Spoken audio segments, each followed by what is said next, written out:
심판의 날을 외친 말라기. 종으로 살던 이스라엘 백성들이 다시 예루살렘으로 돌아왔어요.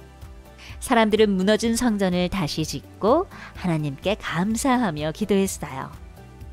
주여, 이스라엘을 다시 회복시켜 주세요. 이스라엘 백성들은 성전을 짓고 기도하고 찬양했어요. 그렇게 하면 하나님께서 이스라엘을 구원해 주실 분을 보내주시고 이스라엘을 다시 잘 살게 해주실 거라고 믿었어요. 하지만 아무리 기다려도 이스라엘을 구원해 주실 분은 나타나지 않았어요.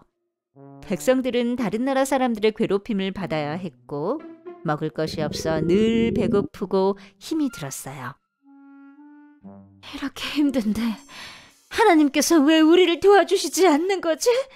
하나님이 이스라엘을 사랑하지 않으시는 게 분명해. 시간이 지날수록 이스라엘 백성들은 하나님을 원망하기 시작했어요. 그리고 또다시 하나님께 죄를 짓게 되었어요. 하나님께 예배드릴 때는 깨끗하고 온전한 제물을 드려야 해요. 하지만 이스라엘 백성들은 더러운 떡과 병든 동물을 제물로 바치면서 하나님께 좋은 것을 드리는 척 했어요. 하나님께서는 백성들의 모든 행동과 마음을 다 알고 계셨어요. 만군의 여호와가 말하노라. 나는 더러운 제물과 더러운 마음으로 바치는 예배는 받지 않을 것이다. 하나님께서는 하나님께 죄를 지은 이스라엘 백성들을 심판하겠다고 말씀하셨어요. 만군의 여호와가 말하노라. 너희 제사장들은 모든 백성 앞에서 벌을 받을 것이다. 하나님께서는 하나님의 말씀을 올바르게 가르치지 않고 성전을 깨끗하게 지키지 못한 제사장들의 죄에 대해 말씀하셨어요. 이방신의 딸과 결혼하는 자들은 벌을 받을 것이다. 또 하나님께서는 다른 신을 믿는 이방 나라의 딸과 결혼한 백성들의 죄에 대해 말씀하셨어요. 만군의 여호와가 말하노라. 나의 것을 도둑질하는 자들은 벌을 받을 것이다. 이스라엘 백성들은 하나님께서 주신 재물에 대해 온전한 마음으로 헌금하지 않았어요. 그건 하나님의 것을 도둑질하는 행동이었어요.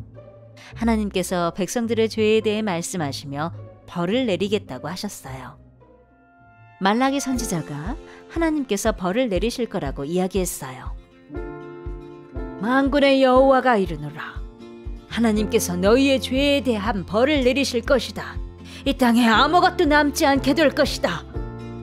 말라기 선지자는 하나님께서 벌을 내리실 날을 견딜 수 있는 방법에 대해서도 이야기했어요. 그러니 하나님의 말씀을 기억하고 지켜라. 그러면 의로움이 해처럼 떠올라서 너희를 치료해 줄 것이다. 하나님의 말씀을 기억하고 지킨 자들은 송아지처럼 기뻐 뛸 것이다. 하나님께서는 끝까지 하나님의 말씀을 기억하고 지키라고 말씀하셨어요.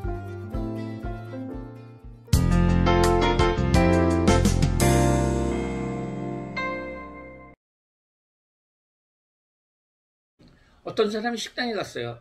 그런데 마스크도 쓰지 않고 손소독도 아니하고 더구나 손도 씻지 않고 손으로 음식을 먹으면은 주변 사람들이 무엇이라고 할까요? 당신 음식을 너무나 더럽게 먹으니 손을 씻고 오세요.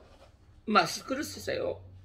이곳에서 나가주세요. 라고 할 것입니다. 우리도 일상에서 최소한 깨끗하게 살려고 노력하고 있어요. 그런 게 그렇게 살지 못하는 사람들은 거지나 정신이 이상한 사람이었을까요? 그런데 우리가 하나님께 예배를 드릴 때에 우리가 지켜야 할 것이 있어요. 오늘 하박국 선지자가 있었을 때 이스라엘 백성들은 하나님께 제사를 드렸는데요. 성경에는 제사를 드릴 때면 흠없고 깨끗한 양과 소를 잡아서 드리라고 했어요. 그런데 그 당시의 사람들은 그렇지 못했어요. 이스라엘 백성들은 더러운 떡과 그리고 병든 동물을 바치면서 하나님께 좋은 것을 드리는 척했어요. 그런데요, 하나님은 이 모든 것을 알고 계셨기에 하박국 선지자에게 그렇게 제사를 드리지 말라고 말씀하신 거예요. 오늘날에는 이스라엘 백성이 제사를 드린 것처럼 우리는 예배를 드려요. 그런데요, 이스라엘 그 시대처럼 양을 잡고 소를 잡아서 오랫동안 제사를 드리는 것이 아니라 우리는 우리가 교회당에 와서 하나님께 우리의 몸을 드려서 예수님의 이름으로 예배를 드려요. 얼마나 다행인지 몰라요. 예수님께서 양이나 소를 잡을 때 죽여서 피를 흘렸던 것처럼 자신의 몸을 십자가에 피를 흘려서 죽으심으로 말미암아 우리가 교회당에서 예수님의 이름으로 예배를 드리면은 하나님께서 받으시고 기뻐하십니다. 그런데 중요한 것이 있어요. 우리가 예수님의 이름으로 예배를 드리는데 정작 우리의 마음과 몸이 하나님 앞에 제대로 되지 않으면은 좋은 예배를 드리게 되지 않는다는 거예요. 그러면은 어떻게 예배를 드려야 할까요? 첫 번째로 예배 시간에 집중해서 드려야 해요. 여러분이 만약에 예배 시간에 앞을 쳐다보지 않고 뒤를 쳐다보거나 장난을 하면서 예배를 드린다면은 이거는 자동차가 고속도로에서 똑바로 가야 하는데 뒤로 가거나 아니면은 삐뚤삐뚤 하면서 가는 거하고 똑같아요. 이러면은 제대로 차가 길을 못 갈 뿐 아니라 옆차와 충돌하는 것처럼 하나님께 바른 예배를 드리지 못할 뿐 아니라 다른 친구의 예배를 방해하는 거예요. 그리고 또 우리는 어떻게 예배를 드려야 될까요? 정성으로 찬송을 불러야 해요. 우리가 예배 때 율동을 하고 찬송을 합니다. 찬송은 그냥 트로트나 다른 노래처럼 우리가 흥이 나서 부르는 것이 아니에요. 찬송은 바로 하나님께 영광을 돌리면서 하나님을 높이는 방법입니다. 그러기에 우리가 율동과 찬송을 할 때에 우리는 하나님을 생각하며 기쁜 마음으로 힘있게 찬송을 드려야 한다는 거예요. 억지로 하지 마세요. 얼굴을 찌그리면서 찬송을 하지 마세요. 적극적으로 참여해야 됩니다. 비록 잘하지 못하더라도 따라 하려고 노력하면서 찬송을 불러야 되고 율동을 해야 된다는 거예요. 하나님께서 우리를 구원해 주셔서 천국 백성으로 삼아 주셨기에 감사하면서 찬송 노래를 불러야 해요. 그때 우리의 하나님은 높여 드려지는 것이 되고 하나님이 받으시고 우리에게는 참된 기쁨이 되는 아름다운 찬송이 될 거예요.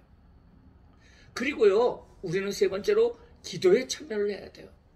기도에는 대표 기도와 헌금 기도, 그리고 주기도문, 그리고 축도가 있어요. 기도는 하나님께 우리의 마음을 이야기하는 것인데요. 우리 친구들이 각자 하는 것보다도 예배 시간에 함께 기도를 하는데 대표해서 한 선생님이나 우리 어린이가 기도하는 것이 대표 기도예요. 헌금을 위해서 대신 기도하는 것이 바로 헌금 기도이고요. 그리고 예수님이 이렇게 기도하라고 가르쳐 주신 것이 있는데요. 그대로 기도하는 것이 바로 주기도문이에요. 목사님이나 전도사님이 축복하는 기도도 있어요. 우리는 기도를 할 때 눈을 감고 하나님을 생각하면서 기도를 해야 돼요. 다른 생각을 하여서는 안 됩니다. 하나님, 나의 기도를 받아주세요 라고 생각을 하면서 기도를 하세요. 그리고 대표 기도할 때는 아멘이라고 꼭 뒤에 같이 붙어주세요. 주기도문은 꼭 함께 따라하세요. 그리고 하나님 앞에 예배를 잘 드리려면 설교를 잘 들어야 돼요. 지금 제가 설교하고 있는데 우리 친구들 잘 듣고 있네요. 그래요. 설교 시간에는 목사님이나 전도사님 그 말씀을 잘 들어야 합니다. 설교는 하나님께서 우리 친구들에게 말씀을 다 성경책에 다 써놨는데 이 성경책의 내용을 쉽게 설명하여 여러분에게 들려주는 거예요. 그러기에 설교를 잘 들으면 하나님께서 나에게 무슨 말씀을 하는지 알게 되고 하나님 말씀대로 살아갈 수가 있어요. 설교 시간에는 이곳저곳으로 돌아다니면 안 돼요. 하나님의 음성을 듣는다는 마음으로 설교를 드려야 된다는 거예요.